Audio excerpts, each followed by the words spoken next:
仲有一個地方，仲有一個叫做雙粉豬。雙粉豬。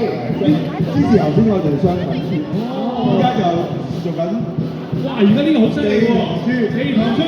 哦，OK。喂，咁啊，我哋而家見到咧就係地糖豬嘅表演啦嚇，我們現在看到嘅是大家俾啲掌聲我兩粒龍珠嘅建議啦，好辛苦啊！兩個師傅喺度表演緊俾你睇啊！呢個掌聲可能佢哋而家忙緊拎住呢個手機，咁但係都俾啲呼呼聲聽下啦。俾啲呼呼聲嚟聽下先。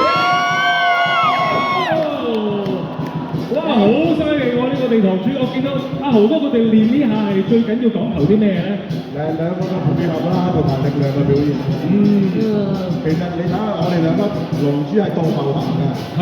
咁其實佢哋要好講技術啦。係啊。步伐好緊要啦。下盤嘅功夫要好穩啦，手臂又充滿住力量先得啦。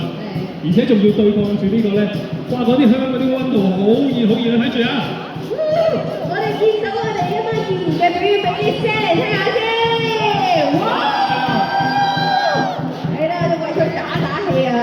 你哋大聲啲，佢哋落力啲㗎。係啊！